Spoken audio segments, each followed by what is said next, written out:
Buenas tardes, mi nombre es Renzo Fernández. Eh, Voy a estar dictando el webinar Principios de HACCP, análisis de puntos críticos, análisis de peligro y puntos críticos de control. En este formato que está un poco comprimido, es para tener las nociones básicas de esta herramienta de trabajo para garantizar la inocuidad de los productos que están bajo el estudio.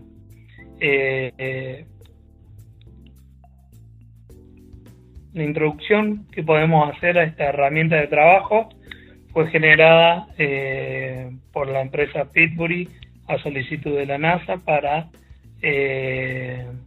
diseñar un sistema que garantice la seguridad alimentaria de los productos para los viajes espaciales, en los cuales no se podría tener ningún inconveniente en cuanto a la alimentación y a la salud de los tripulantes.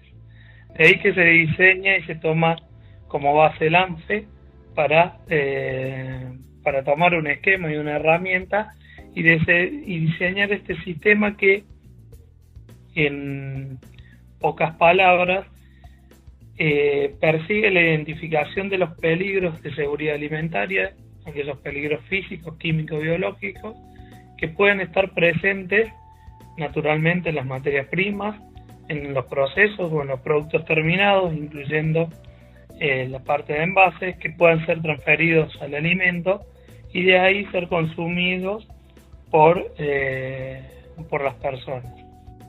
Entonces, esta herramienta nos va a llevar a identificar cada uno de los peligros y diseñar las medidas de control necesarias para garantizar el control de los peligros de seguridad alimentaria. Según sean estas medidas de control prerequisitos, lo vamos a gobernar o las vamos a mantener bajo control mediante las buenas prácticas de manufactura, y si el análisis de riesgo, que ya vamos a ver un poquito más adelante en qué se caracteriza, vamos a determinar si las medidas de control van a ser puntos críticos de control u otra medida de control adicional. Entonces, básicamente, y como resumen, el HACCP es una herramienta en la cual nosotros vamos a poder demostrar como organización tener un sistema coherente, científico, que nos demuestra un análisis profundo de conocimientos acerca de materias primas, procesos y productos terminados, que identifican los peligros, establecen las medidas de control y de esta forma garantizan un control de seguridad alimentaria sobre los peligros asociados al alimento bajo el alcance. ¿Qué es lo que tiene o qué implica tener implementado un análisis de peligro y punto crítico de control en mi planta? Primero tenemos que tener un equipo multidisciplinario formado en el cual tiene que tener ciertos atributos para garantizar un estudio en profundidad. Multidisciplinario hablamos cuando decimos que tienen que ser de varias áreas, de la mayoría de las áreas: calidad, producción, mantenimiento, compras, ventas, la dirección, recursos humanos. Esto nos va a poder garantizar las miradas sobre un mismo enfoque, basado en un mismo enfoque, pero distintas miradas, distintas ópticas, distintos intereses, y en lo cual nos va a dar una noción real de la viabilidad de cada uno de los peligros y sobre todo de su control. Nosotros podemos identificar peligros sobre materias primas, en los cuales vamos a establecer ciertas medidas de control, y teniendo gente de compras nos puede alertar acerca de cuán viable va a ser lograr que un proveedor esté comprometido y pueda cumplir con esas exigencias que nosotros tenemos acerca de las materias primas a comprar y de las medidas de control que ellos deberán cumplir. Esto es de súper importancia para que nosotros podamos visualizar que el trabajo que necesitamos hacer en el HACCP no es un trabajo de oficina, no es un trabajo que tenemos que basarnos en datos abstractos, sino en datos reales. A diferencia de otras normas de gestión, esta norma o esta herramienta es aplicable al día a día de la organización.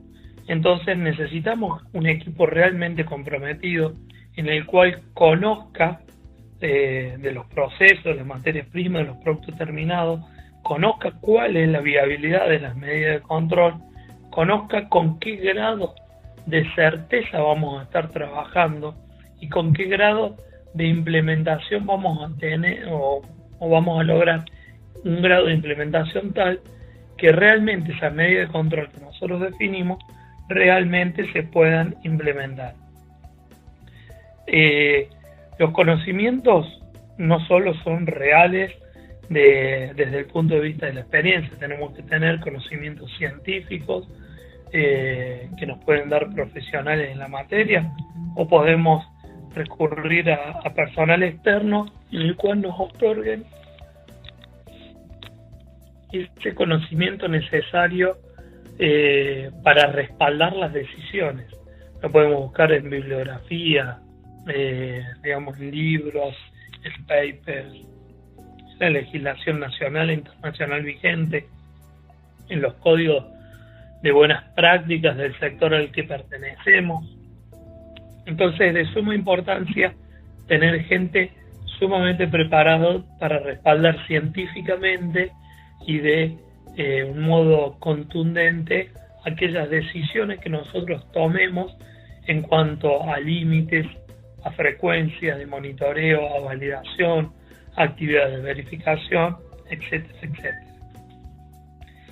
Por supuesto que todo equipo necesita de un líder. El líder es aquel que va a garantizar un diseño lógico, exhaustivo, una implementación adecuada del sistema HACCP a lo largo de todo el proceso de producción. Ese líder es el que va a reunir al equipo, el que va a garantizar la competencia del equipo, el que va a solicitar los recursos a la dirección.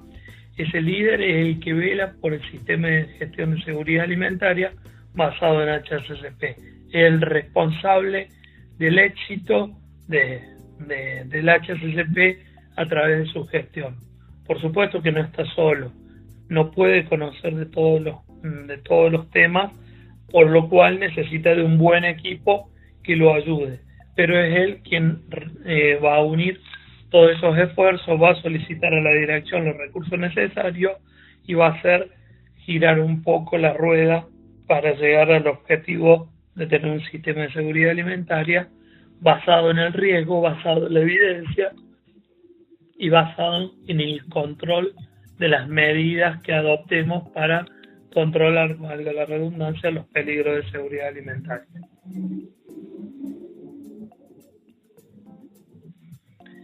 Como medidas de control para cualquier sistema de seguridad alimentaria, nosotros tenemos las buenas prácticas de manufactura. ¿Qué son las buenas prácticas de manufactura? Son aquellas medidas de control tendientes a controlar los peligros desde el ambiente de trabajo y evitar así que estos peligros puedan ser introducidos al alimento en las materias primas, en el proceso o en el producto terminado. Cuando hablamos de ambiente, es todo lo que rodea el proceso. Si hablamos de buenas prácticas, hablamos de diseño de las instalaciones, de diseño de equipos, de materiales de equipo, de compra, de infraestructura, de materias primas, de controles de recepción, de limpieza, de desinfección, de control de plagas, de residuos, de reproceso. Toda esa base que estoy enumerando son las bases necesarias, las condiciones mínimas necesarias para garantizar el control de los peligros a través del medio que nos rodea al proceso productivo, a la recepción de materia prima y a la expedición o al almacenamiento y expedición de los productos terminados. Son la base. Si no tenemos una base sólida, si no tenemos una estructura de buenas prácticas de manufactura implementada en todos los niveles de la organización, no podemos lograr ascender a un escalón más y tener un estudio HACCP que nos garantice la seguridad alimentaria. Si yo no tengo alineado al personal de mantenimiento que va a intervenir en mi proceso productivo para mantenerlo en una forma adecuada, si no va a estar consciente de que no tiene que dejar los electrodos en los equipos, o los restos de escoria, o de soldadura, o de pintura, o la grasa de grado alimentario, o cómo se tiene que limpiar, o cómo se tiene que conservar el ambiente, o cómo se tiene que limpiar posteriormente, cómo se debe inspeccionar. Estamos ante una situación en la cual las condiciones mínimas necesarias para garantizar la seguridad alimentaria no la voy a poder estar aportando directamente. Esto es un trabajo en equipo. Recién hablamos del equipo multidisciplinario. Cuando yo hablo de un integrante de un equipo multidisciplinario, que por ejemplo, como hablaba recién, del personal de mantenimiento, quien vaya en representación, sea el gerente de mantenimiento, el jefe de mantenimiento, un supervisor mecánico o eléctrico, o quien sea designado para el equipo, tiene que tener la suficiente autoridad y responsabilidad para comunicar dentro de su estructura, de su área, todo lo que concierne a la seguridad alimentaria y todas aquellas medidas de control o cuidados que debe tener su área para garantizar la seguridad alimentaria. Por eso, estas buenas prácticas de manufactura, recién le decía que son las condiciones mínimas para todos los procesos productivos. Yo no puedo comprar una materia prima si no tengo una especificación, o si no está bajo las especificaciones definidas, si no tiene el control de algunos peligros que yo directamente no lo voy a poder controlar en mi organización. Por ejemplo, si yo voy a comprar una fruta, una verdura, una hortaliza del campo, y yo no voy a poder controlar los peligros químicos de aquellos agroquímicos mal utilizados sin tener en cuenta la dosis y el tiempo de carencia. Si yo no logro comprar a un proveedor controlado, certificado o evaluado de alguna forma que me garantice que su gestión de agroquímicos es adecuada y que no voy a tener ningún tipo de problema con la materia prima que lo consuma.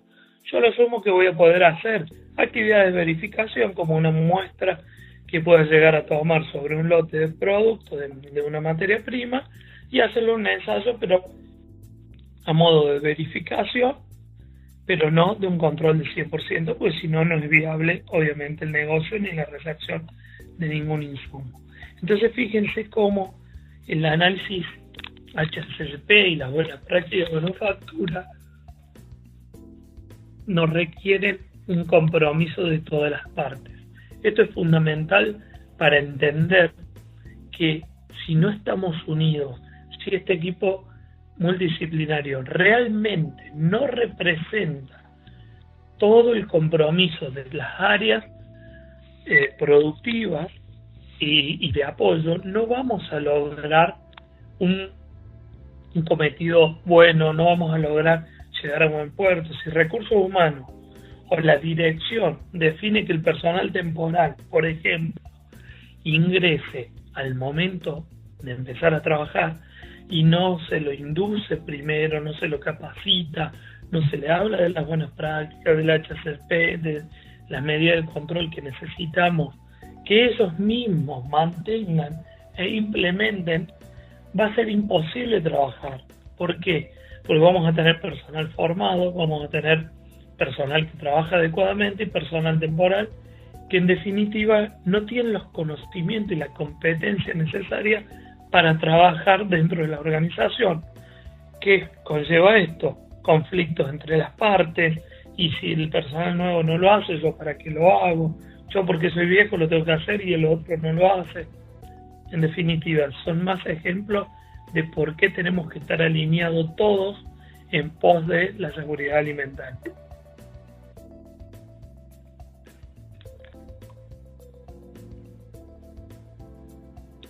Por supuesto que las bases del, como dije recién, son las buenas prácticas en manufactura. Una vez que tenemos las condiciones mínimas necesarias definidas, establecidas, implementadas, vamos hacia un nivel superior en el cual vamos a comenzar con el estudio HACCP propiamente dicho. En este estudio vamos a necesitar definir unos pasos previos para llegar a los 7 principios del HACCP. Esos pasos previos, ¿qué es lo que nos va a ayudar o a diseñar? Nos va a dar la base de un estudio en profundidad sobre nuestras materias primas, procesos y productos, para después poder realmente identificar las materias primas y así lograr tener un sistema de seguridad alimentaria basado en el HACCP. Según el Códex Alimentario Mundial, cuando es la primera publicación, allá por el 68, se publican los principios de buenas prácticas de manufactura, de higiene de los alimentos, y en el anexo 1 están los principios del HACCP. Estos principios, como verán, tienen su tiempo, su antigüedad. Es la única herramienta que tienen todas las normas de seguridad alimentaria acreditadas y reconocidas por GFSI, la Iniciativa Global de Seguridad Alimentaria a nivel internacional, en las cuales todas las normas se basan para determinar para determinar sus medidas de control y para garantizar la inocuidad de los productos bajo el alcance, el sistema HACCP, en el cual consiste en 5 etapas previas, a saber, y 7 principios HACCP, o análisis de peligro y puntos críticos de control. Las 5 etapas previas, partimos de la formación del equipo, la descripción del producto, el uso previsto, el diagrama de flujo y la verificación in situ del diagrama de flujo. En cuanto a los principios del HACCP, tenemos 7 principios. El primero y el más importante es el análisis de peligro y puntos críticos de control, la determinación de los puntos críticos de control, la definición de los límites críticos, la forma en que yo voy a monitorear estas medidas de control llamadas puntos críticos de control, las acciones correctivas que voy a definir en caso de que mi medida de control no esté bajo control, las actividades de verificación sería el principio número 6, es decir, ver el grado en que se cumple todo lo que yo estoy definiendo, y el principio número 7 es cómo registro y cómo dejo evidencia de todo lo anterior. Entonces vamos a ir describiendo de a poco cada una de estas actividades para que nosotros vayamos entendiendo un poco más acerca de este estudio y su profundidad. Formación del equipo. La formación del equipo, como recién les había mencionado,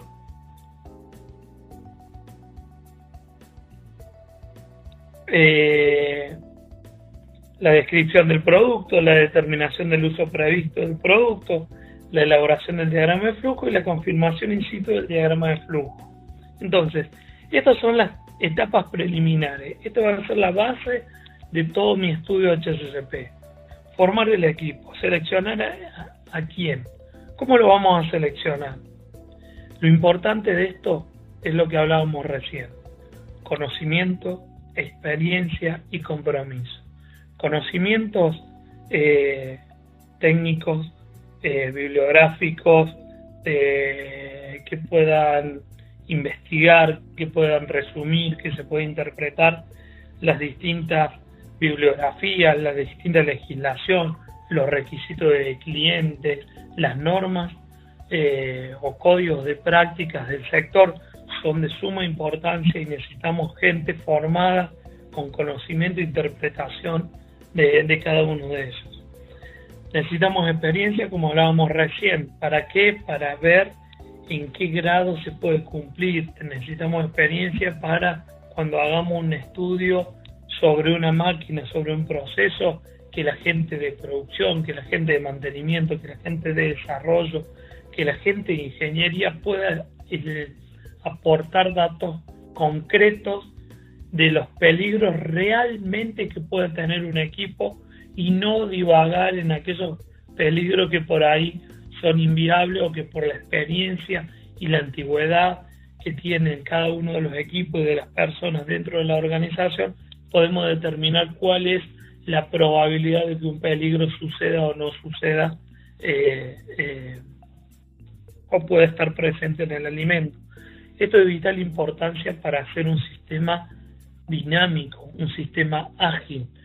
Si nosotros vamos a identificar todos y cada uno de los peligros, pero no los razonablemente que puedan contener o puedan por su actividad estar presente en el alimento, es como que no vamos a terminar nunca de individualizar peligros, se nos va a hacer una nube de cosas, muchísimas, y no vamos a saber para dónde por ahí o cómo empezar a desglosar esto.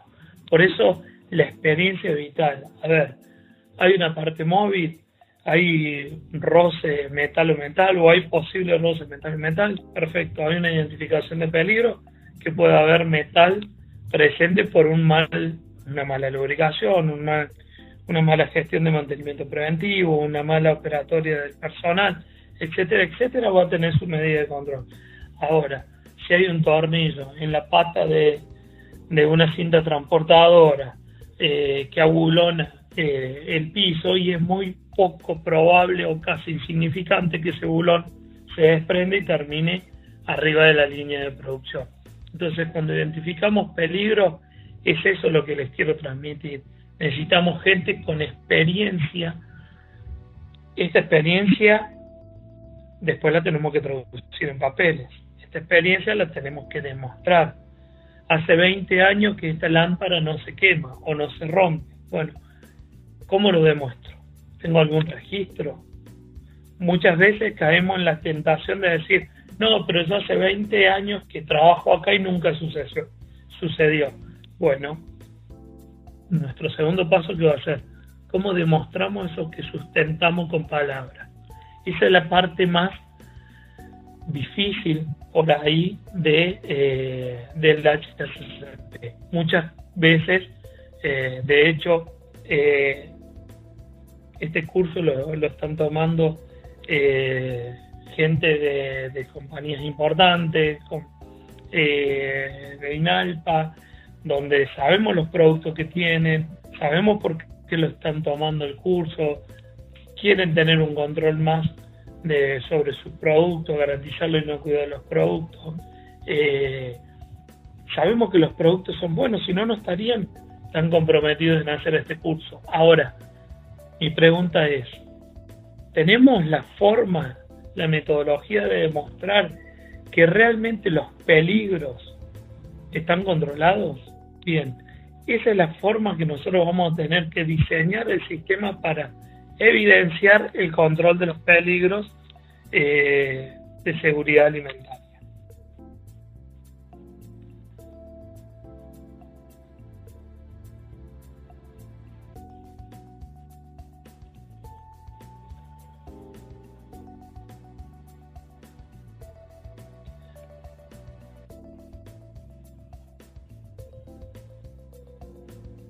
Descripción de producto. Ahora vamos a tener que describir cada uno de los productos. ¿Por dónde comenzar? ¿Cómo vamos a cómo vamos a describirlo? Primero por sus componentes. Identificar qué materias primas componen ese producto. Entonces, cuando yo voy a describir un producto alimenticio, voy a decir, bueno, cuáles son los ingredientes, cuáles son los insumos, qué características tienen esos ingredientes. Podemos asociarlo a una especificación de compra, a un requerimiento de recepción de materias primas, a un grado de calidad que yo establezco en la recepción. En definitiva, yo tengo que definir cuáles son mis materias primas con sus grados de calidad necesarias para obtener un producto conforme. Dentro de estas especificaciones tenemos parámetros físicos, químicos, microbiológicos, organolépticos, todos aquellos que nosotros determinamos que son condiciones de entrega. A veces que nosotros, por la naturaleza de los procesos o de las materias primas, vamos a exigir que vengan paletizadas, que vengan los bins tapados, abiertos, cerrados, según lo que nosotros vayamos a identificar posteriormente en el análisis de peligro. Muchas veces ya lo tenemos definido, esos controles, por antigüedad, por la misma experiencia en la que tenemos en la que está avalado todo nuestro sistema de gestión, más allá de tener o no tener el HACCP.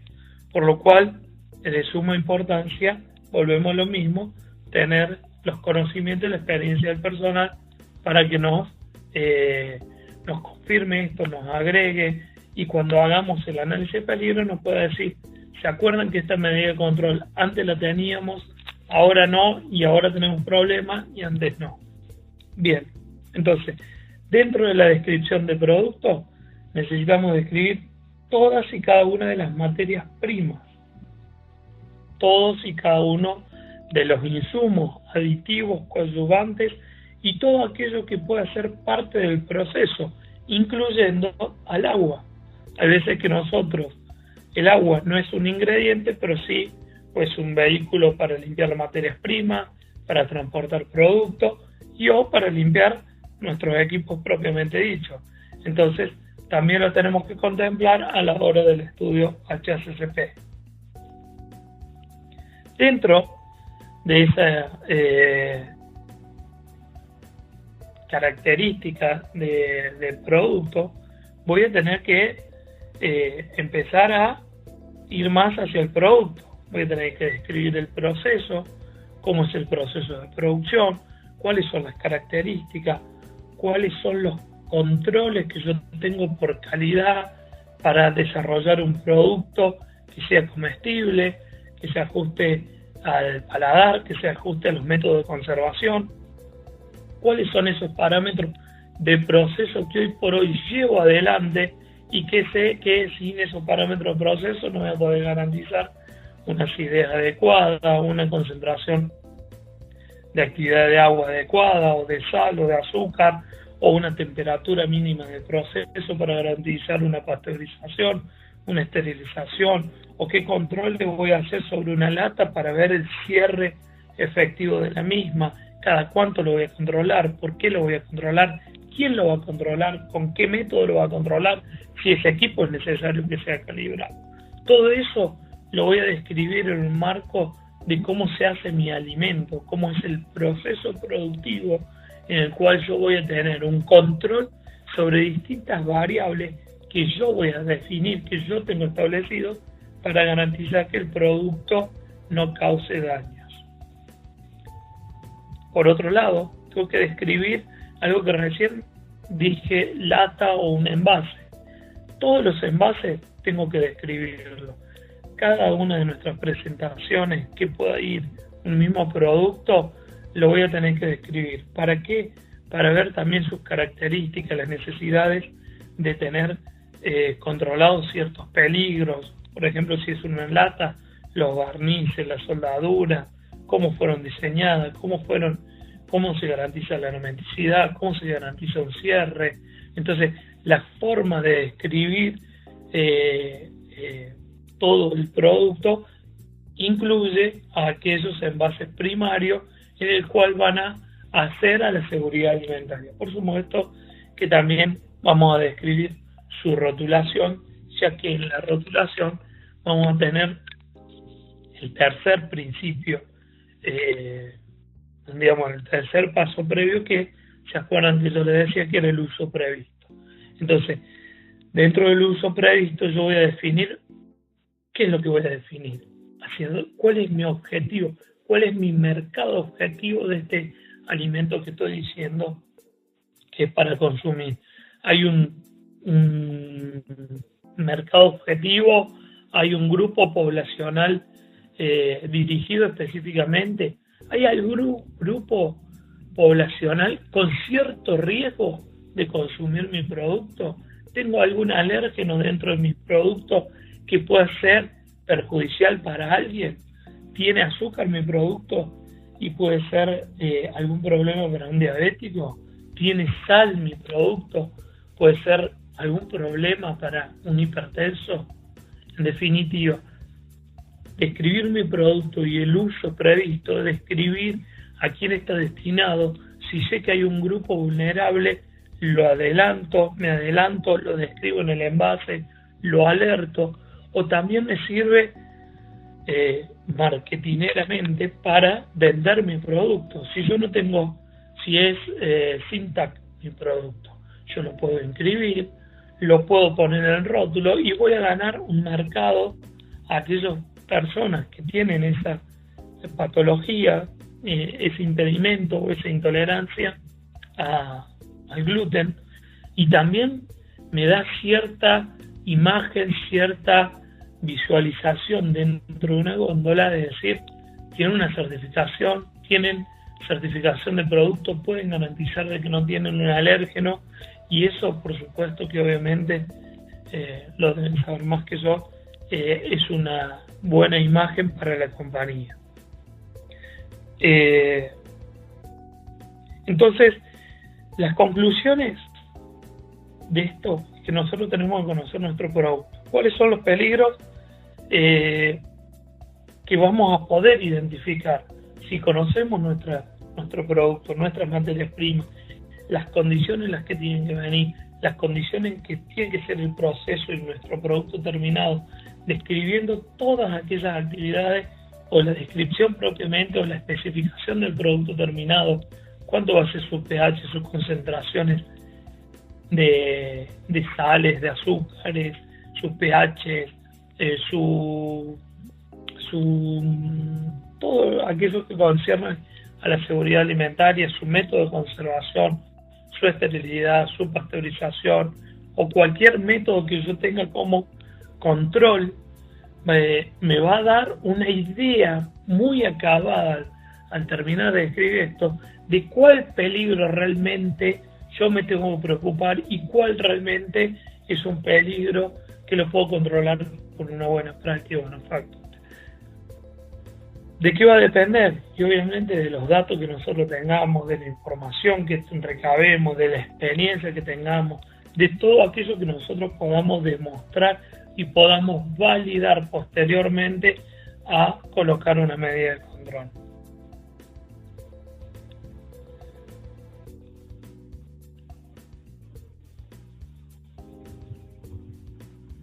Como recién les decía, y si vamos a la definición propiamente de la ISO 22000, la versión 2005 de la norma, dice que el uso previsto es la manipulación esperada del producto final, y también agrega y cualquier manipulación inapropiada no intencionada.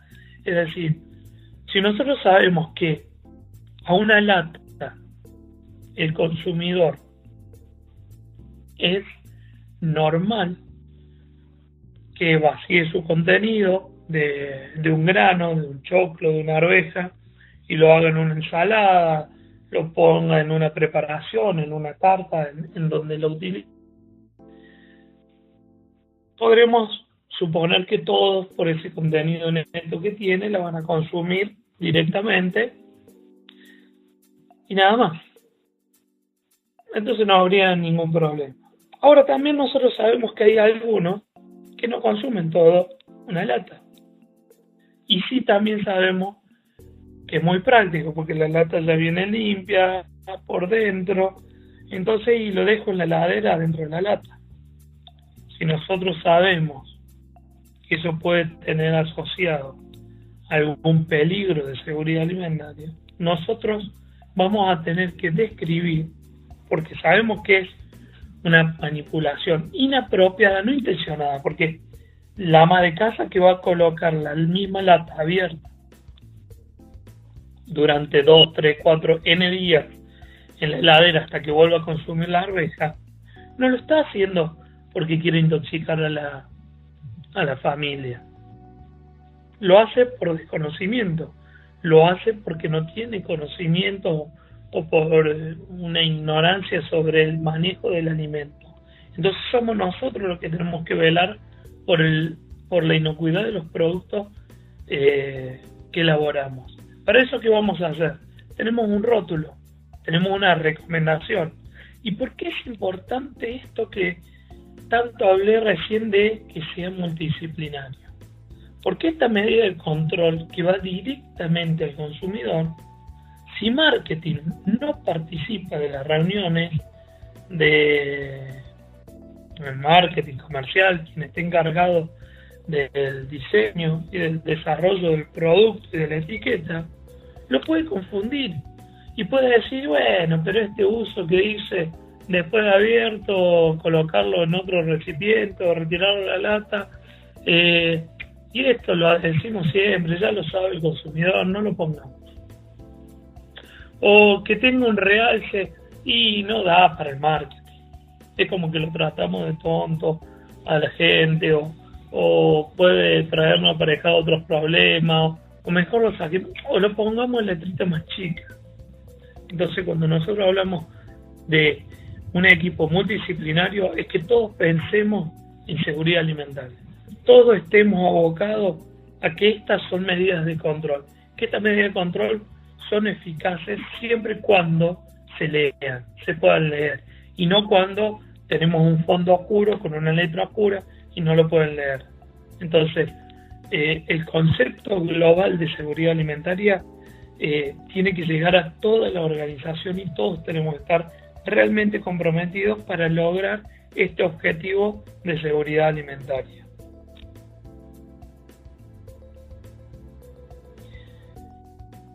Elaborar un diagrama de flujo. Ya describimos nuestro producto, conocemos las materias primas, describimos cómo es nuestro proceso productivo, describimos cuál es nuestro producto terminado, sabemos cuál es el mundo objetivo, el pedazo de personas, estratos que estamos buscando satisfacer nuestros productos. Ahora tenemos que ver cómo lo elaboramos, por qué etapas pasa, cuáles son realmente esas etapas que pasan mi producto, que es un diagrama de flujo.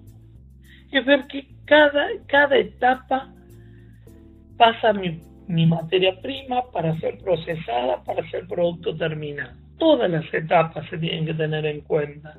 Si yo tengo 5 o 6 almacenamientos diferentes o silos diferentes, unos son de madera, otros son de chapa, otros son de metales,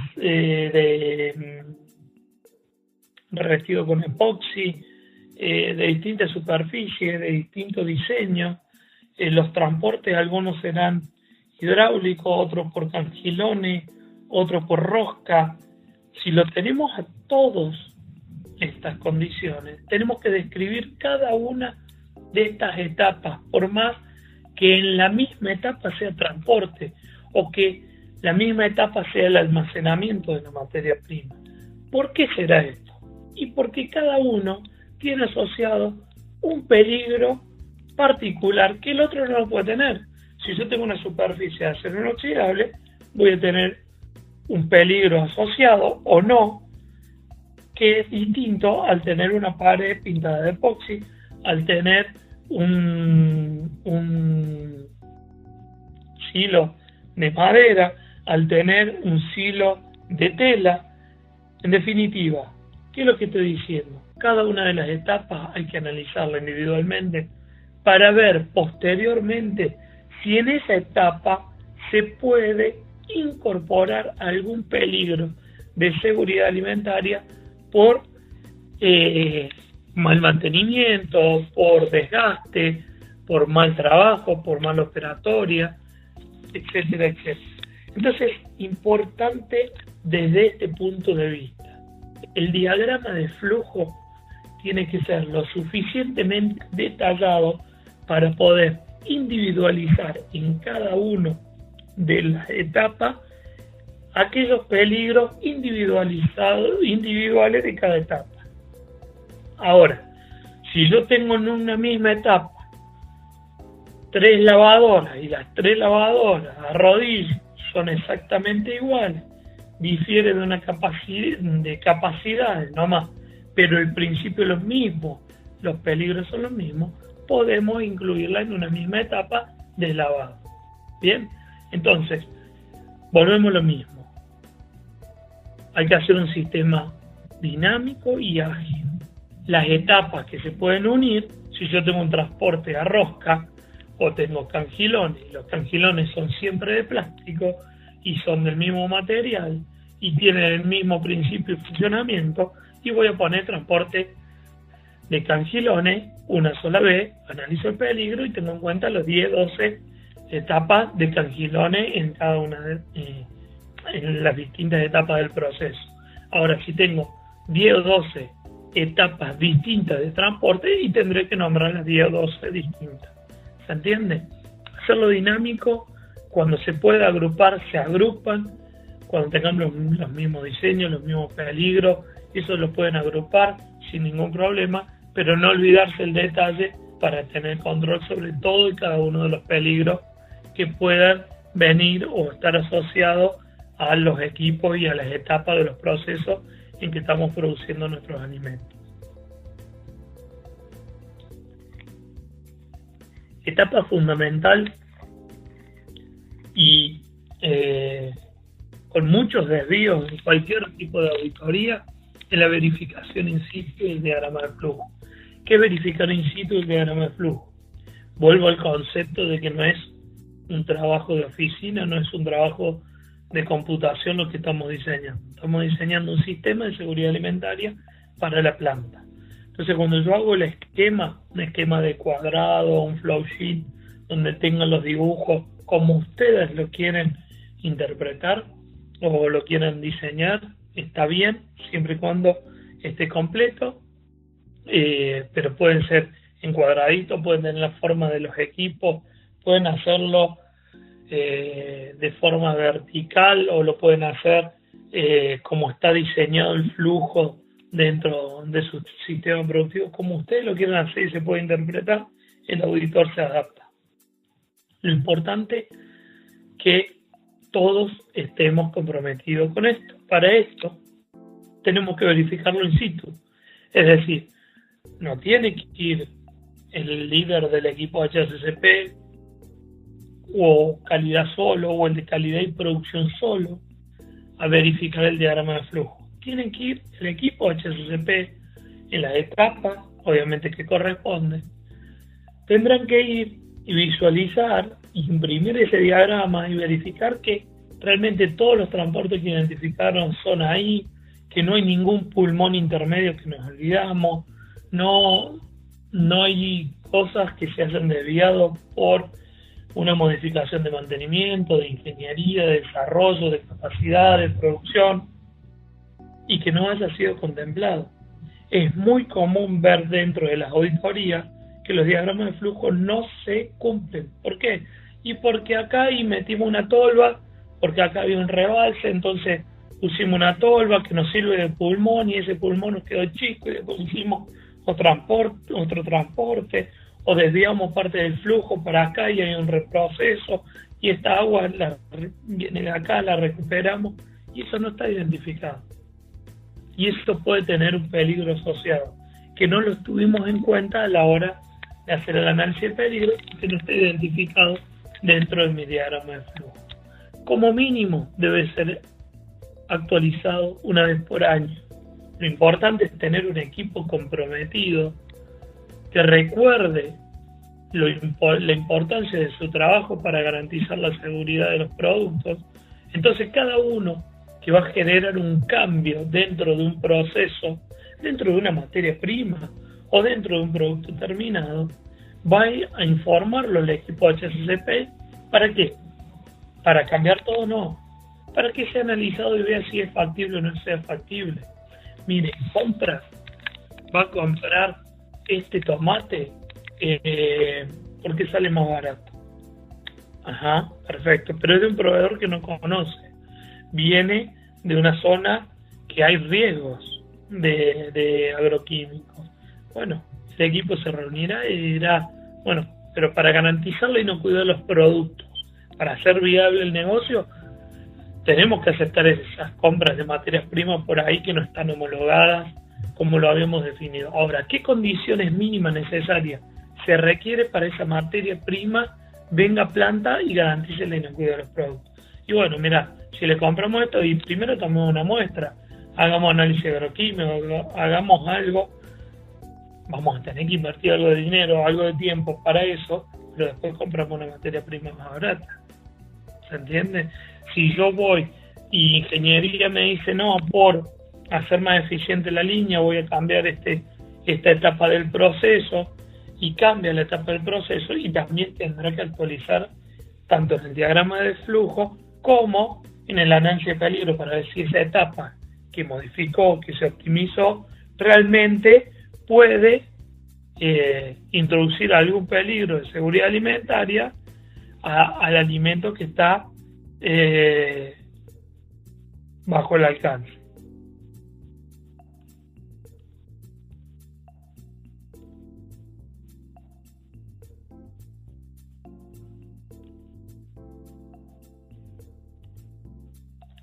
Bien,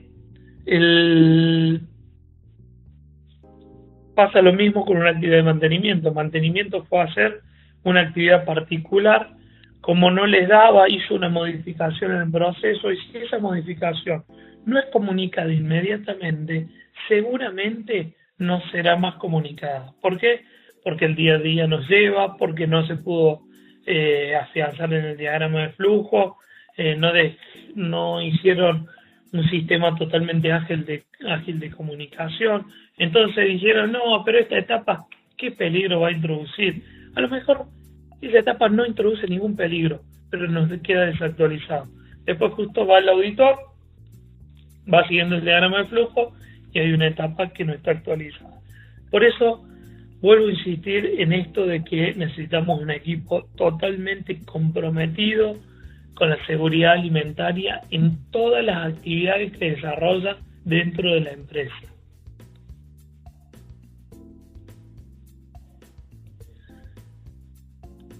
Tenemos ahora, una vez que terminamos de detallar cada uno de estos etapas previas, comenzamos con el análisis de peligro y puntos críticos de control propiamente dicho.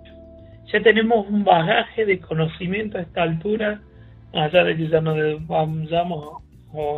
hayamos peleado 20 veces entre todo el equipo en cómo diseñarlo, en la profundidad, en esto y en el otro.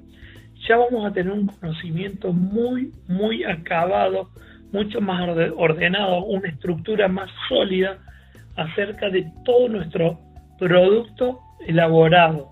Es decir, todas las materias primas las vamos a conocer, los ingredientes, las etapas del proceso, el diagrama de flujo, el uso previsto, vamos a ver verificado en planta. Si lo verificamos en planta, ya vimos que hay un par de tanques que están abiertos, que están protegidos, hay parte de la línea que tiene el producto expuesto, hay partes que no es de acero inoxidable, que tenemos pintura descascarada, que las condiciones no son las ideales, que hay precintos por todos lados, pedazos de cinta. Ya tenemos una idea muy acabada de nuestra realidad. ¿Por qué? Porque lo esquematizamos, lo ordenamos, lo redondeamos, y eso hace que ya estemos ávidos de muchos conocimientos que nos van a servir en estas etapas posteriores del HACCP. Entonces la primera, si quieren, lo podemos repasar rápido, los 7 principios que te decía yo recién. El análisis de peligro y las medidas de control que vamos a tener que describir como primera etapa. La determinación de los puntos críticos de control como como una segunda etapa, definir cuáles son los límites críticos, digamos, hasta qué nivel yo voy a poder tolerar de un contaminante. Por ejemplo, hasta cuánto yo puedo contemplar de que un agroquímico pueda estar presente en mi materia prima. Y lo voy a poder sacar fácilmente si está legislado. Si está legislado va a tener un parámetro máximo de tolerancia. Y bueno, ese será mi límite, seguramente. O por lo menos será mi límite crítico. A lo mejor tengo un límite operativo que es mucho más exigente. Establecer la medida de vigilancia, es decir, cómo yo voy a diseñar mi medida de control para garantizar el control de estos peligros y que esté siempre bajo el límite crítico. Como es un sistema preventivo, que nos adelantamos a todo, ¿qué es lo que hacemos? Definimos qué acción correctiva vamos a tomar en el caso de incumplir algún límite crítico por arriba o por abajo, como esté definido. Ya vamos a saber qué vamos a hacer con el producto y con el proceso en caso de desvío. No tenemos que inventar nada sobre la marcha. Es un sistema preventivo. Si no se logró la pasteurización, extenderemos el tiempo hasta llegar a una temperatura, remuestraremos el proceso, dejaremos en cuarentena el producto, en fin. La medida de control la vamos a definir y vamos a ver qué acciones propiamente vamos a tener sobre el producto y sobre el proceso para garantizar que ese producto cumple con la garantía de que sea inocuo antes del consumo. El punto 6 es la verificación que yo les decía. ¿Cómo vamos a comprobar que todo lo que estamos diciendo realmente se cumple?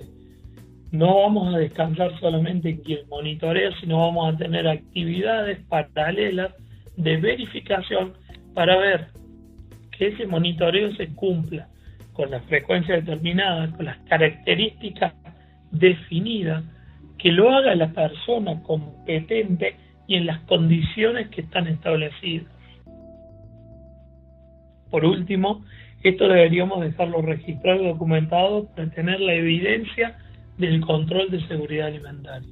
Nosotros después de tener este sistema HACCP vamos a tener todos los documentos para demostrarles a las autoridades sanitarias, a clientes, a proveedores, a los auditores y a la dirección nuestro control, nuestra seguridad acerca de los productos que están bajo el alcance.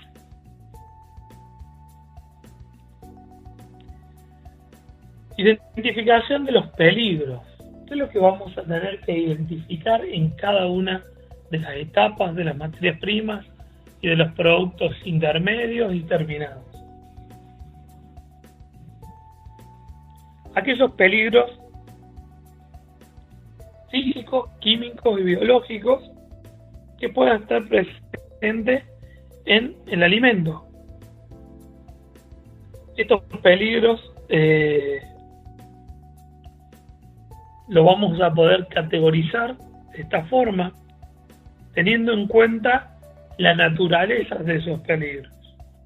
Vamos a poder tener peligros biológicos, que pueden ser insectos, que pueden ser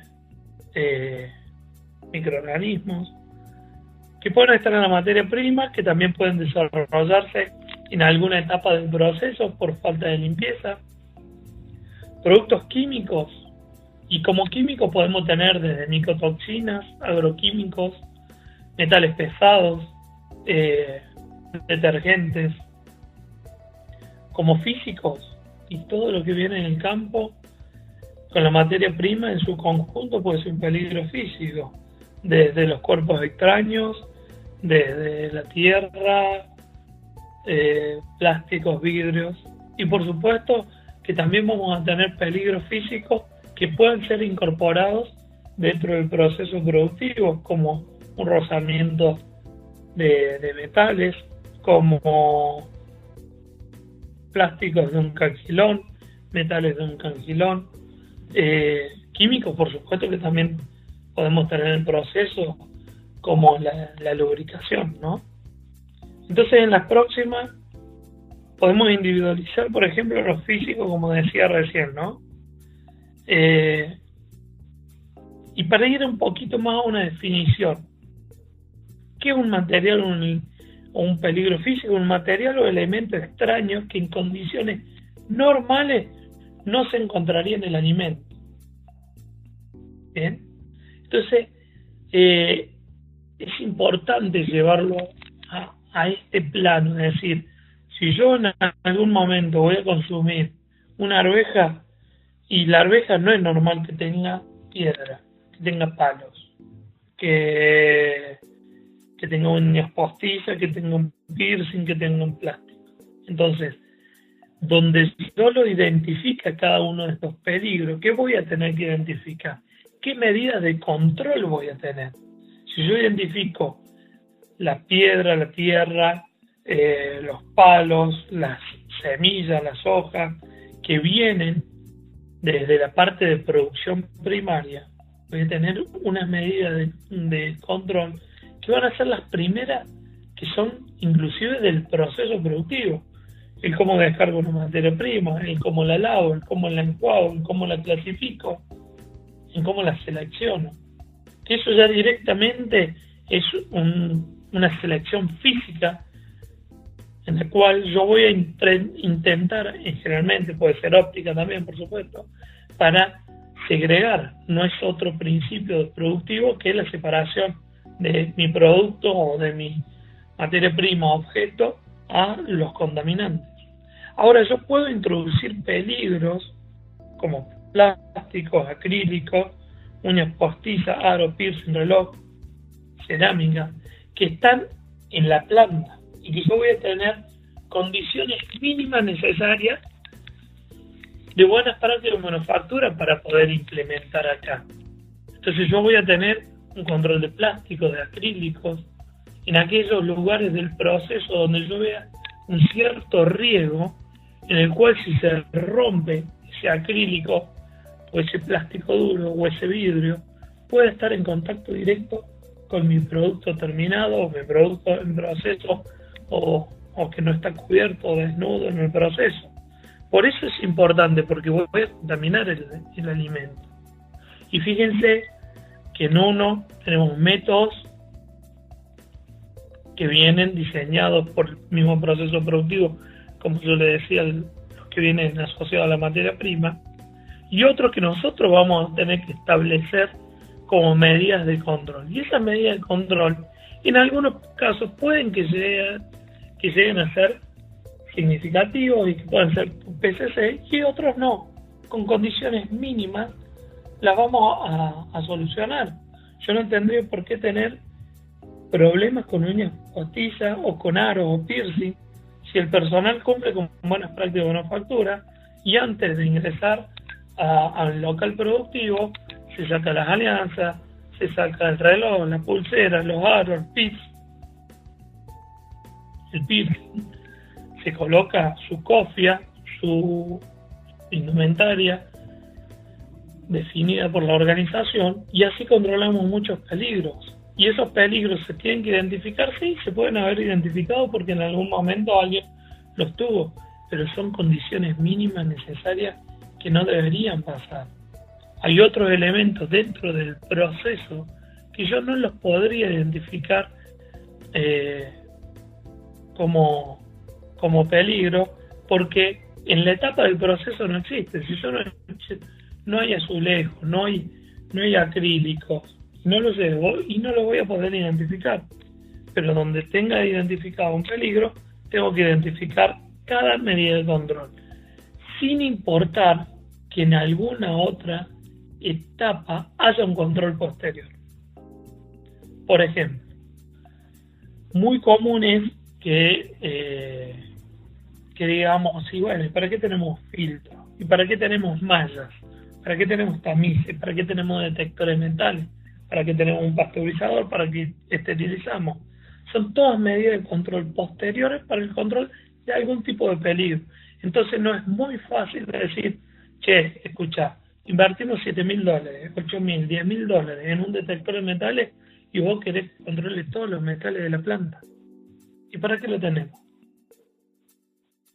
¿Y cuál sería la respuesta que nosotros tenemos que dar? La respuesta es que el detector de metales no es un separador de metales. El detector de metales no debería encontrar nunca un metal, porque está para confirmar que todas las actividades anteriores se hicieron de una forma tal que el metal no está presente en el producto.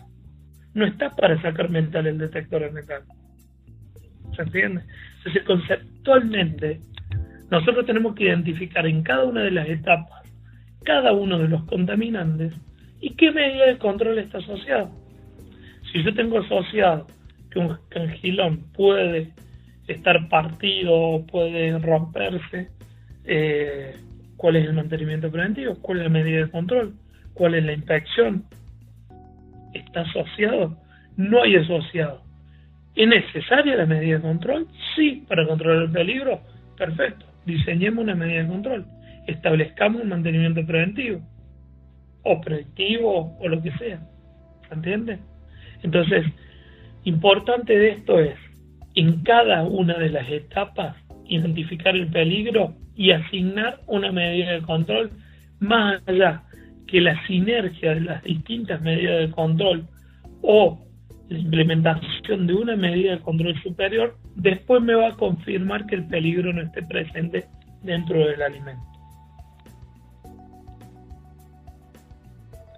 Del mismo modo, tenemos peligros asociados a materias primas, al proceso y al producto terminado, relacionados a peligros químicos, los cuales nosotros necesariamente tenemos que controlarlos en la etapa que corresponde, si no, no va a poder incorporarse, no va a poder controlarse. Imaginemos que nosotros compramos fruta o compramos para hacer algún producto nuestro, fruta que haya pasado por un empaque. Si ese empaque ya le dio color, o le puso una cera, o algún tratamiento post cosecha, puede que esa fruta que nosotros estamos comprando va a introducir un peligro que jamás vamos a poder sacar dentro de la planta. ¿Por qué? Y porque ya está presente dentro de su superficie, ya está en contacto. Entonces, nosotros es de suma importancia que conozcamos el origen de nuestra materia prima, el origen del proceso de nuestra materia prima, de dónde vienen, cómo lo manejan, cómo lo procesan, si tienen un tratamiento post cosecha, concentraciones, tiempo de carencia, tiempo de aplicación. Entonces, el control lo vamos a poder tener nosotros siempre y cuando conozcamos nuestros procesos, nuestras materias primas, nuestros proveedores. Para eso necesitamos nuevamente el compromiso de todas las áreas. Si yo puedo tener comprometido a compra, puedo tener comprometido todo el equipo HACCP, pero la dirección de la organización compra el mejor posible, que nosotros tengamos un control del 100% del producto bajo el alcance. Por supuesto que otros productos químicos los vamos a poder controlar nosotros con otra gestión. Si nosotros tenemos plásticos en contacto directo con alimentos y esos plásticos pueden transmitir ftalatos a nuestro producto, y bueno, va a ser también desde un requisito de compra, quien haga la compra va a tener un requisito, lo haga compra como el proceso de compra, lo haga mantenimiento o ingeniería como el proceso propio de ellos, que se encargan de comprar una tapa de junta, un sello, y que eso, o una manguera, o una pintura epoxi, o algo que pueda transmitir a nuestros alimentos ftalatos que vienen por no tener un control de estos peligros asociados a insumos que estamos manejando en las distintas industrias. Y puede, de hecho hay en el país pinturas epoxi libre de ftalato y pinturas epoxi que no están libres de ftalato. Los sellos, exactamente lo mismo. Entonces, es de suma importancia que nosotros en cada una de las etapas identifiquemos claramente cuáles son los peligros de seguridad alimentaria y cuáles van a ser las medidas de control. Si yo voy a comprar un sello y después de que viene el sello que lo compré, o voy a comprar una cinta transportadora y después que la compré, que la instalé, que vino el del service, después le voy a pedir un certificado a esa cinta y jamás me lo va a dar. Y si me lo da, ¿qué seguridad tengo yo de que ese certificado va a ser de la cinta que yo estoy trabajando? Entonces, es importante que nosotros conceptualmente identifiquemos los peligros y cada una de las áreas se haga responsable de lo que le compete. Por lo cual, cuando yo hago una especificación técnica de un insumo o de un material de equipamiento, voy a tener los conocimientos necesarios para decir, esto puede ser contaminante, esto no tiene diseño sanitario, yo voy a pedir una bomba con diseño sanitario. ¿Para qué? ¿Por qué? Yo puedo justificar desde la parte de seguridad alimentaria el porqué de la decisión de comprar un material un poco más caro o menos caro, o de un por diseño, por material, por lo que sea, pero siempre cuando yo tenga los conocimientos y la justificación necesaria para convencer y decir por qué lo voy a tener. Otros peligros químicos, naturalmente se va a poder desarrollar dentro del producto. Si yo tengo una micotoxina y almaceno mal un cereal, puede ser que haya un desarrollo no en la materia prima cuando yo la recepcioné, sino en la materia prima almacenada por un inadecuado manejo de almacenamiento mío. Entonces, el conocer estas actividades me va a hacer conocer cuáles son las condiciones necesarias para airear, secar, controlar la temperatura, la humedad de granos almacenados, por ejemplo. Entonces, ¿dónde está el peligro? En cada una de las etapas es de fundamental importancia para realmente tener un control de los peligros bajo el alcance. Si yo tengo una limpieza química en la cual la única forma de limpiar es con productos químicos, por la naturaleza del proceso, de cómo se trabaja, y yo sé que estoy trabajando absolutamente siempre con productos químicos y que tengo un riesgo de que si no se enjuaga adecuadamente ese producto químico va a ir al producto terminado, y voy a tener que hacer algún mecanismo para verificar cada una de las limpiezas, por más que siempre limpie la concentración adecuada y con la metodología constante. ¿Pero por qué? Porque el peligro va mucho más allá. Entonces, es mucho más probable, porque yo vivo trabajando con soda, entonces es preferible tener en el agua de enjuague un ensayo colorimétrico o conductivímetro para yo determinar y asegurarme de que el producto químico no hay en el agua de enjuague, y así poder empezar desde cero a procesar productos inocuos, y no con eso de que siempre lo hagamos igual, esto nunca tiene problema, nunca nos pasó nada. Fíjense cuando ustedes ven en la bibliografía todos los problemas de seguridad alimentaria que están asociados a problemas de buenas prácticas de manufactura. Y esos problemas de manufactura son generalmente porque nos dejamos estar, porque descansamos en la confianza de que siempre trabajamos así. Si llegamos hasta acá es por algo, si la experiencia nos hace ser más o menos, y eso por ahí va en detrimento de la seguridad alimentaria. Por eso, vuelvo a insistir, cada uno de los puntos, identificar el peligro, identificar la medida de control, identificar qué medida de control realmente es viable hacerlo. Si yo para controlar una temperatura de cama tengo que tomar en 20, 25 puntos de la cámara cada una hora, y va a ser imposible que yo lo tome. Si cada vez que tengo que tomar la temperatura lo voy a hacer en 25 puntos, eso va a ser inviable. Entonces, en el diseño lógico de un sistema de seguridad alimentaria están los componentes de la experiencia que son fundamentales para ver que los trabajos y las medidas de control se hagan según la capacidad que tenemos en la planta. Hay veces que tampoco tenemos capacidad en la planta, pero es necesario hacerlo. Entonces vamos a estar solicitando recursos humanos, tecnológicos o como sea para poder controlar un peligro. En otros vamos a poder diseñar otra estrategia mejor. Si hablamos de peligros biológicos, como acá también lo vemos en el slide, tenemos distintas bacterias, hongos, virus que pueden atacar según la naturaleza de nuestra materia prima, según la naturaleza de nuestros procesos. Van a ser de mayor o menor importancia, van a ser de mayor o menor control. En algunos casos vamos a tenerlos como indicadores de seguridad alimentaria, en el caso de la esterilización, para determinar si realmente cumplimos con la esterilidad comercial. Cuando validemos, vamos a validar cómo logramos esa esterilidad comercial, y también nos vamos a basar en los peligros biológicos provenientes de materia prima y en aquellos que se pueden desarrollar en los procesos, en el almacenamiento y en los productos terminados.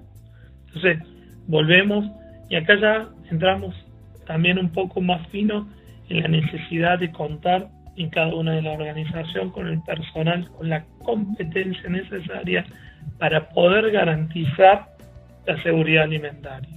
Esos conocimientos, vuelvo a insistirle, como decía recién, en algo que es fundamental. Necesitamos que esté respaldado el análisis de peligro por datos científicos, por bibliografía, que pueden ser papers, libros, páginas web de organismos oficiales, la legislación nacional e internacional competente. Hay veces que pasa, y pasa a menudo, lamentablemente, que no tenemos legislación propia sobre algún producto. Y cuando vamos y miramos en el exterior, sí hay. Tratar de tomar esa legislación, por más que sea estricta, nos da un parámetro, nos da una seguridad, porque hay veces que las legislaciones no van a la misma hora. Hay veces que una legislación y otra va retrasada. Pasa lo mismo con los requisitos del cliente. Muchas veces el cliente no está requiriendo algo que ella sabe que lo están solicitando en Europa, en Japón, en Estados Unidos, y se adelanta. Y hay veces que es mucho más exigente el cliente que la legislación. Enfocarse en lo que el cliente nos está pidiendo es enfocarnos en el norte que se va a venir. ¿Por qué? Porque muchas veces las grandes organizaciones son las que van más adelante y son las que se adelantan a la legislación para poder cumplirlas ellas mismas a esa legislación, también con motivos seguramente que puede ser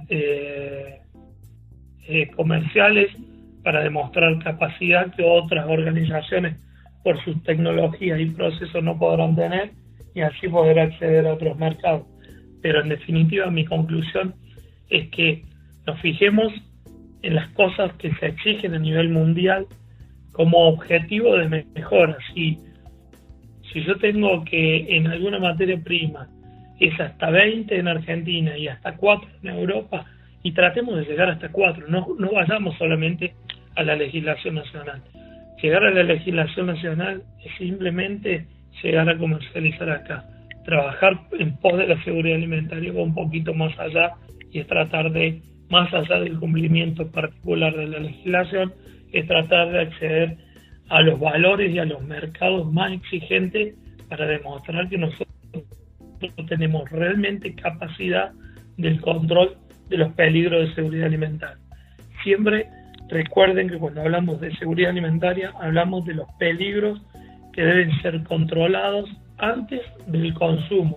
Es decir, seguridad alimentaria es que el alimento no me cause daño al momento de ser consumido.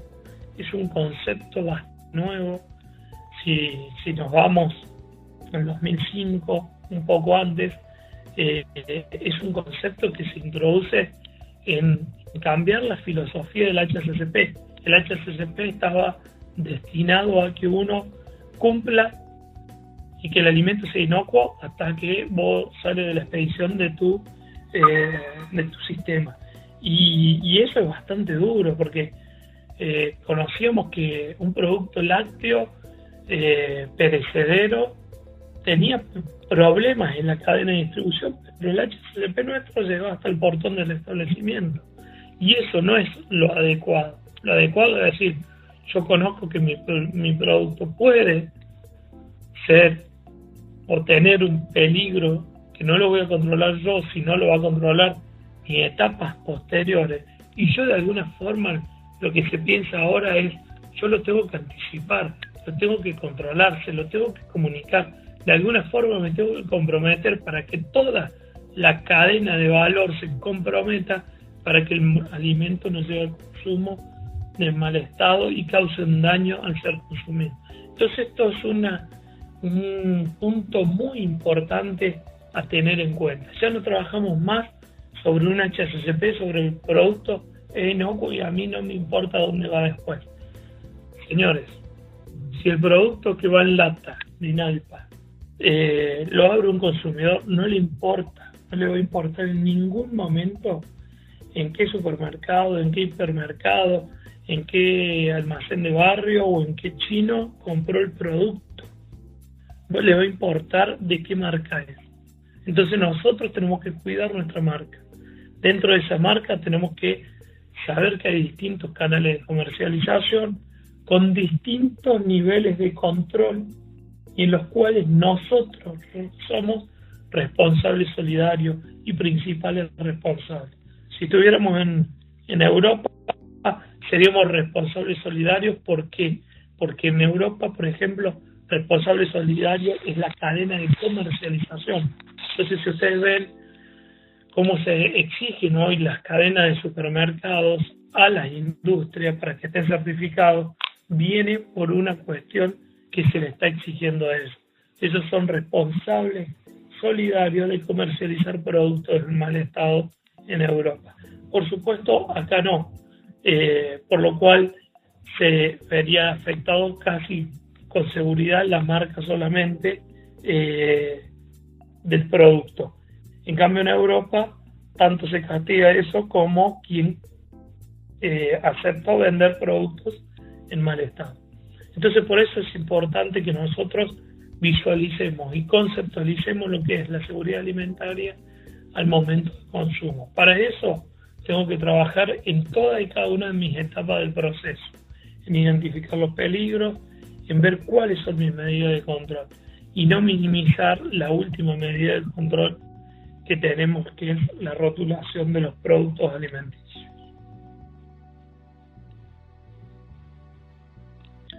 El análisis de peligros, ¿cómo lo vamos a elaborar? Nosotros vamos a elaborar, identificamos cada uno de los peligros,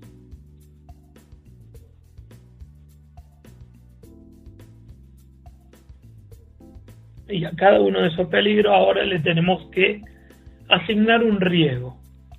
¿Qué es el riesgo? El riesgo es la probabilidad de que un peligro esté presente en el alimento por la gravedad o por la severidad de que si ese peligro está presente en el alimento, ¿qué daño va a causar en el consumidor? Es decir, ¿cuán probable es que un pedazo de vidrio llegue en el producto al consumo y qué severo es que ese vidrio esté presente? Si llega a estar, ¿qué severidad es? Entonces el riesgo nos va a dar una suerte de ranking de aquellos peligros que tienen mayor riesgo, es decir, que tienen un gran impacto si llegan a estar presentes o si son tan probables que estén presentes en el alimento, más allá que la severidad sea media baja. Para ello, en el análisis de peligro, nosotros debemos definir claramente qué es probabilidad y qué es severidad. Si yo digo probabilidad alta, media y baja, ¿Qué es alto para usted y qué es alto para mí? ¿Qué es medio para usted y qué es medio para mí? ¿Qué es bajo para usted y qué es bajo para mí? Entonces, para que un sistema HACCP sea científico y sea racional, nosotros tenemos que definir y estandarizar los criterios del análisis de riesgo. Es decir, definir qué es alto, qué es medio y qué es bajo. Una frecuencia alta es una vez por día, una vez por turno, una vez por semana, una vez por mes, una vez por año. ¿Qué es medio? Una vez por mes, una vez por año, una vez por semana, una vez por turno. ¿Qué es bajo? No me sucedió nunca, cada 3 años, una vez al año, una vez por mes. En definitiva, ¿cómo lo voy a hacer si yo acabo de decirle tantas opciones? Lo voy a hacer en base a mis evidencias que yo tengo de los sucesos. ¿Se entiende? Si yo sé que la probabilidad de esterilización, tengo una tasa de fallas de la esterilización del 1% anual, y bueno, voy a trabajar con esa tasa de fallo para, dije un ejemplo, ¿no? Para asignar distintos valores a la probabilidad. 1%, 2%, 3%. O 0, 1, 1 y 10. Bien. Si yo tengo por el otro lado la severidad y tengo que ver cuán severo es. Y acá yo no voy a aplicar o no voy a llegar a lo que acabo de decir, que es a mi experiencia en la planta. Yo acá voy a ir más concreto. Voy a ir a la fuente bibliográfica. ¿Qué hace el vidrio en el organismo?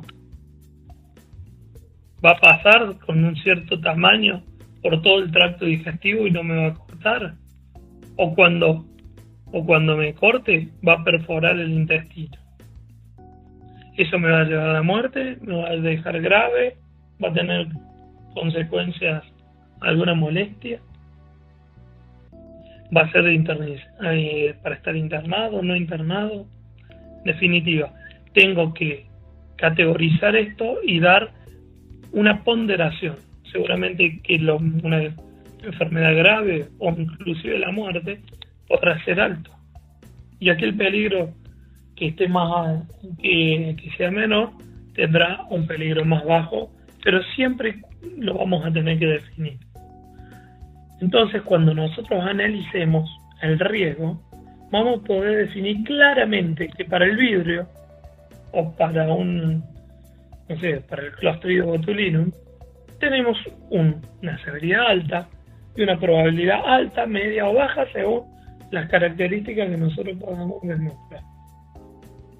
Y aquel plástico blando seguramente a lo mejor tendrá una probabilidad baja o media, pero una severidad baja seguramente, porque no va a causar daño para la salud de forma relevante. La idea, vuelvo a insistir, es con este análisis de riesgo tomar criterios, de decir todos los peligros que yo identifiqué, aquellos que son de severidad baja que yo voy a establecer, voy a tratarlos como prerequisitos. Voy a tener asociado el control de acrílico, el control de vidrio, la limpieza y desinfección, la verificación de la limpieza, el control y el mantenimiento de los cangilones, el control y la inspección de la estructura de almacenamiento para ver las pinturas epoxi, el estado de las telas, de las maderas o del cemento que yo estoy almacenando. O no, voy a tener el control de un peligro con un detector de metales y en esa etapa, cuando yo haga, va a ser de suma importancia. ¿Entiendes? Entonces, vamos a separar claramente en aquellos peligros significativos de aquellos peligros no significativos. Peligro no significativo no es que me olvido. No. Acuérdense, identificamos el peligro, colocamos una medida de control y el riesgo es bajo. Entonces, perfecto. Lo voy a seguir controlando con esa medida de control, que es un prerequisito. Yo no voy a poder introducir tierra al medio ambiente al producto terminado. ¿Y por qué? y porque el producto antes de ser envasado está cerrado, mantengo orden y limpieza en las instalaciones, no tengo polvillo, tengo control de aire ambiental, tengo actividades de verificación de limpieza, no hay polvillo en la superficie, entonces el polvillo nunca va a ser un peligro significativo y un punto crítico de control. Va a ser una condición mínima necesaria para tener una empresa con buenas prácticas de manufactura y con HACCP. Entonces, más que controlarlo con los procedimientos de limpieza y desinfección, los famosos POEs, no va a haber otra.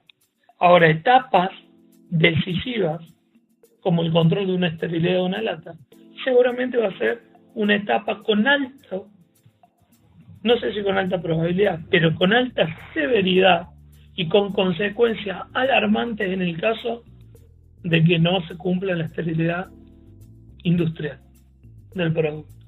Por lo cual, esa etapa sí va a ser significativa y sí vamos a determinar si es punto crítico de control o no. Entonces, una vez que tenemos definido cuál es el peligro, determinamos la medida de control, le asignamos un riesgo a la medida de control. ¿Ok? Vemos cuán probable es y cuán severo es. Porque tenemos en cuenta la medida de control. ¿Se entiende? Se saca el riesgo. Entonces el peligro, improbabilidad, severidad, riesgo. Bien. Esos riesgos significativos vamos a evaluarlo respecto a la medida de control, en el cual vamos a determinar si esa etapa se la puede denominar punto crítico de control. Y es aquella etapa en la cual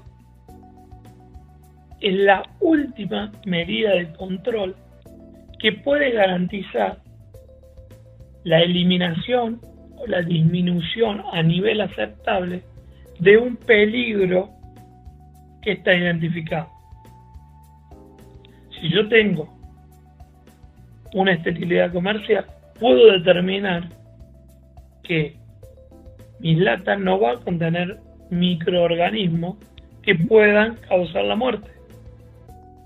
Si yo determino fehacientemente, y lo puedo demostrar, que la esterilidad comercial, según el proceso productivo y según el método de incubación, cuarentena que yo tengo definido y que cumplo con la legislación vigente, puedo determinar que ese punto es la última etapa que me va a controlar el peligro de tener, del peligro identificado, el control del peligro. Si yo tengo un detector de metales, puedo confirmar que la última etapa que va a tener, que tengo para controlar y para verificar que no tenga metal presente en el producto. No hay otra etapa. No tenemos una etapa posterior ni anterior que me asegure eso.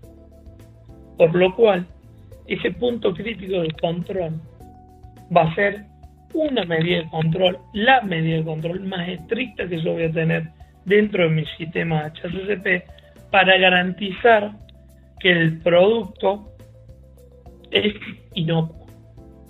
Por lo cual, voy a usar una herramienta o metodología lógica, porque esto no es si me parece o no me parece, si es punto crítico de control o no es punto crítico de control.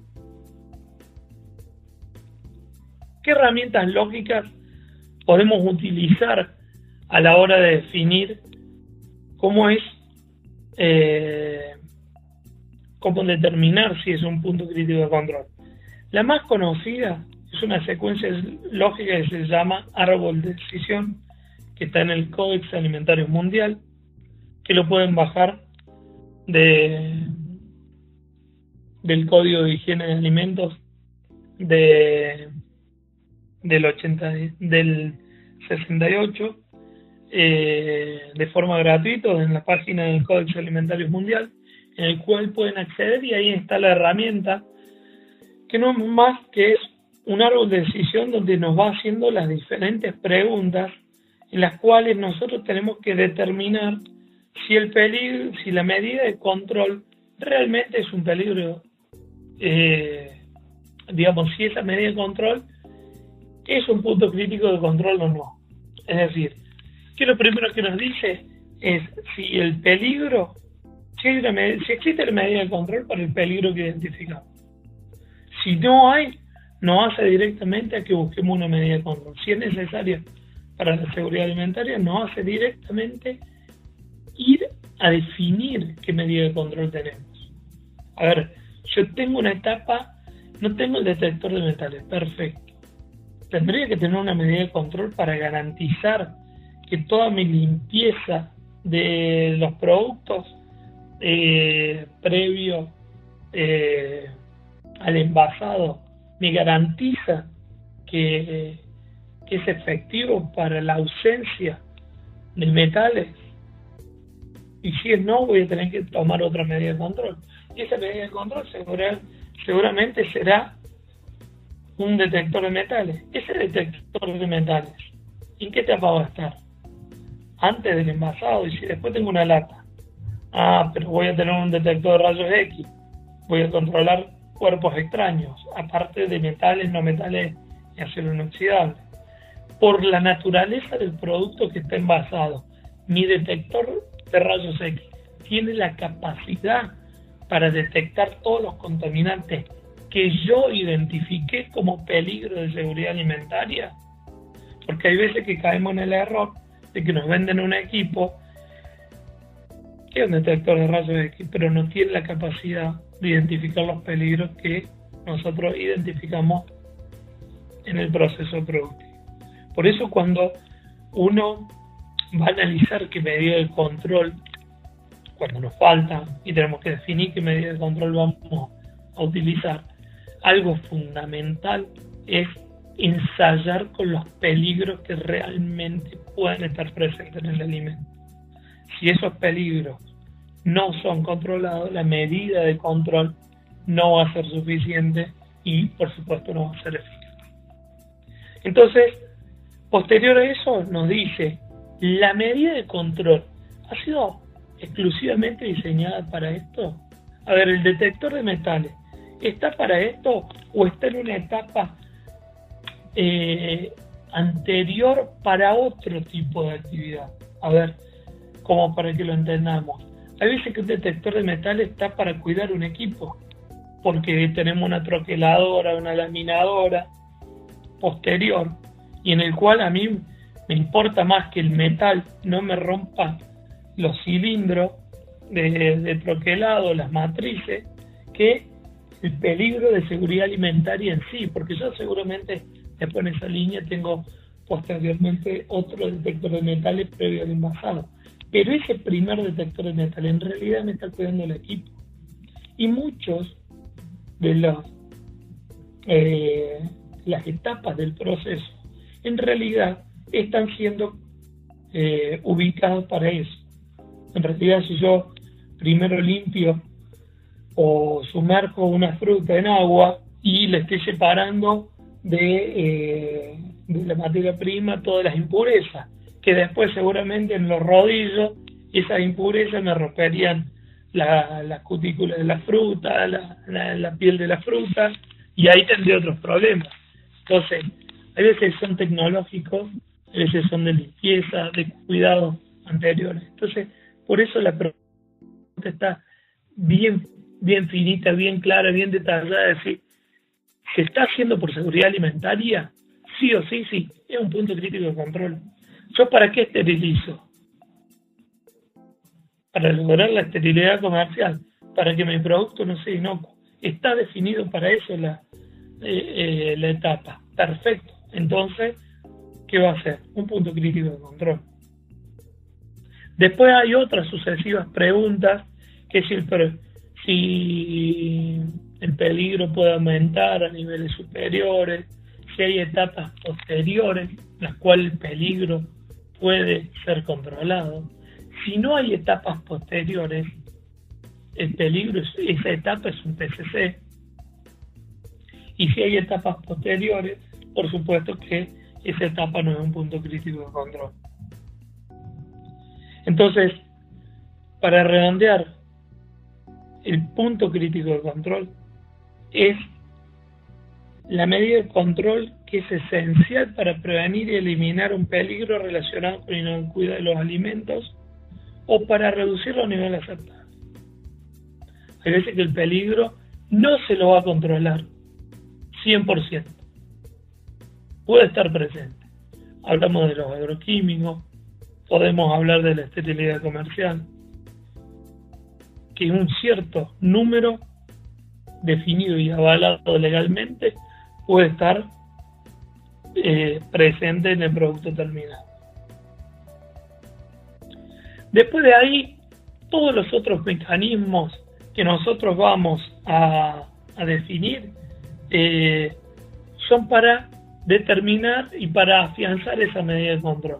Esa medida de control nos va a definir cómo lo voy a monitorear, con qué frecuencia, con qué características va a ser en la medida de control, si tiene que estar el equipo calibrado o no, qué competencia tiene que tener el personal, con qué frecuencia lo va a realizar, cómo lo va a realizar. Una vez que determinemos cómo es la medida de control, perdón, antes me lo salté, está el límite crítico. Definimos el límite crítico. El límite crítico lo vamos a definir básicamente amparados en la parte legal, en la parte científica, de bibliografía, en donde nosotros podemos definir con criterios científicos y lógicos un valor en el cual no causará daño al consumidor. Una vez que tengamos este límite crítico definido, establecemos la medida de monitoreo que les hablaba recién, en el cual hay que determinar, como les decía, la persona que va a monitorearlo, la frecuencia, la metodología, las necesidades o requisitos que tienen que tener esa medida de control, y determinar qué sucede si, como nuevo principio, qué medidas, qué acciones vamos a tomar sobre el producto y sobre el proceso en caso de que se realice un desvío del proceso. Si hay un desvío, ¿qué hacemos sobre el producto? ¿Qué hacemos sobre el proceso? Tiene que estar sumamente claro. Esto no es nada, no es ni un cuco, ni nada que la gente lo tenga que saber de memoria, ni nada. Se puede definir en el mismo documento que se llama Plan HCP, donde tengo etapa, donde tengo definido el punto crítico, donde tengo definido el límite crítico, donde tengo definido cómo hay que monitorearlo, la frecuencia, la metodología. Ahí mismo, en ese mismo documento, pongo qué acción correctiva tomo. Fundamental que el personal que monitorea el punto crítico de control conozca qué acción correctiva tomar. A lo mejor la acción correctiva es muy simple. Decirle al jefe de calidad, decirle al supervisor de calidad, al líder de calidad, al líder de producción, a quien nosotros definamos, pasó esto, hay un desvío. A lo mejor esa es la acción correctiva de él. La acción correctiva de esa persona que han designado será intervenir el lote, frenar la línea de producción, llamar a mantenimiento, llamar a ingeniería, llamar a producción, llamar al gerente general, no sé, lo que ustedes definan.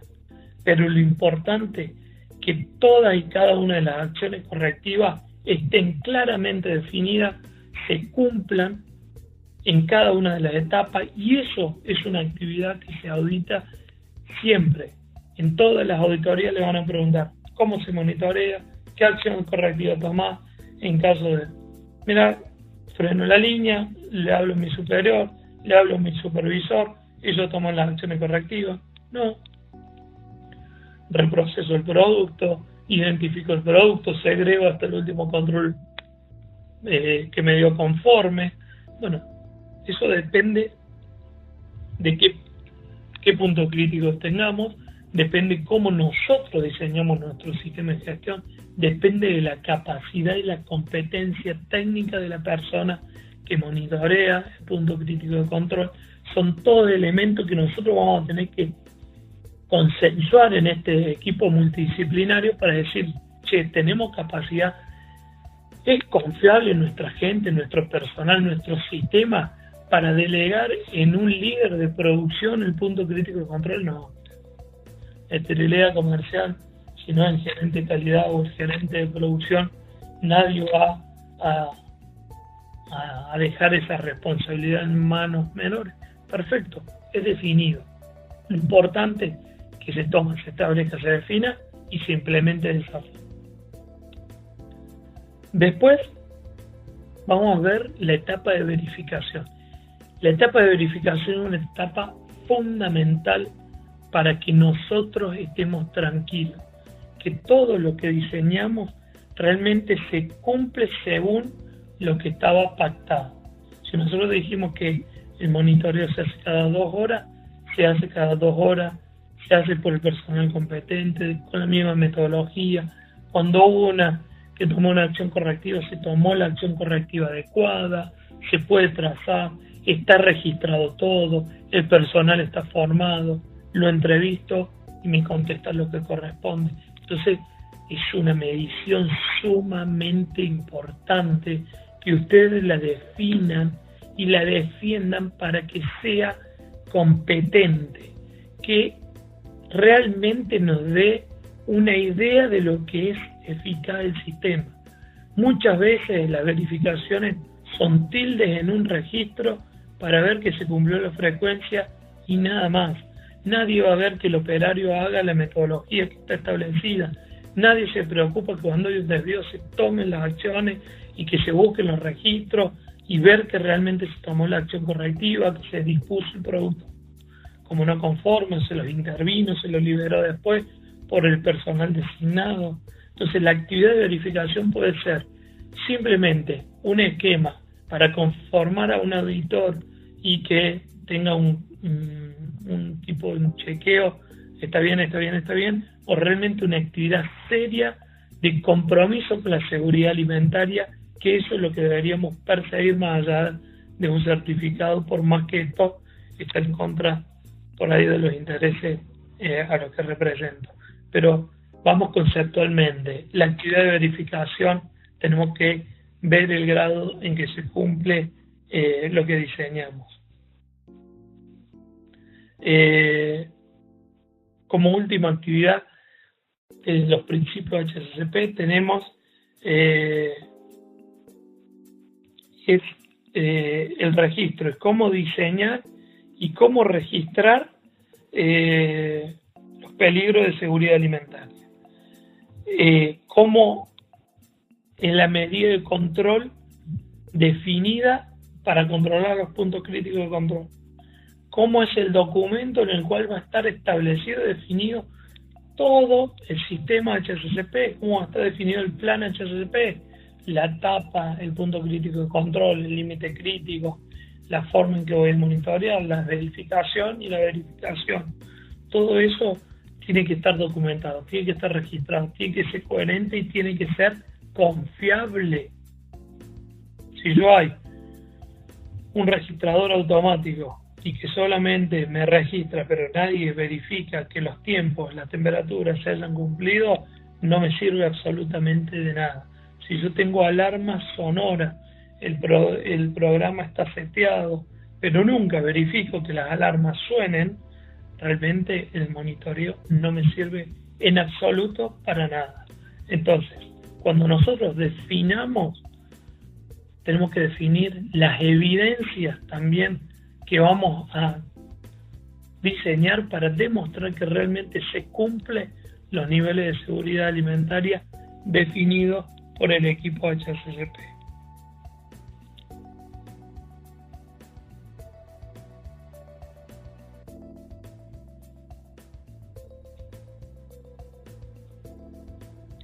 Como último y como mapa conceptual para terminar este webinar, vamos a repasarlo rápidamente lo que es el sistema HACCP, en el cual tenemos el primer input, que es la formación de un equipo, fundamentar la interdisciplinariedad de los integrantes, la independencia de los integrantes, no la complicidad. Necesitamos gente madura, gente responsable, gente comprometida con la seguridad alimentaria. Describimos el producto y proceso, incluyendo, acuérdense, materias primas, productos intermedios, productos semi-elaborados, productos terminados, envases, el método de producción, el flujo de proceso y el diagrama de proceso, confirmándolo in situ, realizar, bueno, la descripción del producto, tenemos el uso previsto también, el público objetivo de nuestro producto, aquellas manipulaciones inadecuadas, pero razonablemente esperadas que sucedan y que también tenemos que alertarlo. Y por supuesto, lo último que vimos, la etapa más importante del análisis de peligro, identificar cada uno de los peligros. ¿Por qué es la etapa más importante? Peligro que no es identificado, peligro que no sé si va a estar controlado. A lo mejor puede estar controlado por rebote, por otra medida de control, pero yo no voy a estar conforme, no voy a estar seguro de que todos los peligros estén controlados. Por eso la más importante de todas las etapas es la identificación del peligro, porque sucesivo a la identificación del peligro, yo tengo que controlarlo, tengo que ponerle una medida de control. Después, si esa medida de control termina siendo un PCC o no, es una cuestión semántica, porque si está bajo control, hay veces que la pasteurización, por ejemplo, no es un punto crítico de control, pero porque posterior a la pasteurización viene una esterilización comercial, o después de la pasteurización viene un proceso térmico de concentración y de secado posterior que me invalida porque el tratamiento térmico es muy superior a la pasteurización en sí. Entonces, digo, determinemos claramente cuál es el peligro. ¿Cuál es el peligro que yo tengo que controlar? Identifiquemos la etapa, identifiquemos el control. Una vez que tenemos el control, después seguimos con el HACCP, evaluando el riesgo, determinando si va a ser el peligro significativo o no significativo, y si llega a ser significativo, si va a ser un punto crítico de control o no. Y de ahí, obviamente, lo que estuvimos hablando hasta recién. Espero que les sirva el entrenamiento. Es breve, es una introducción al HACCP, van a tener distintas formaciones en auditorías internas de la FS SC22000 en la parte de Food Defense, por lo cual nos vamos a seguir contactando. Mi correo es renzofernandez@hotmail.com. Me pueden pasar sus inquietudes sin ningún inconveniente, y si no, a través de la parte comercial o a través de la parte de entrenamiento, me hacen llegar las inquietudes, las dudas, y yo lo puedo ir consultando, les puedo ir dando un feedback o tratando de aclarar algunas dudas que se pueden haber generado en este webinar. Desde ya, muchas gracias, a disposición para lo que necesiten, y mucha suerte en el desarrollo del sistema HACCP.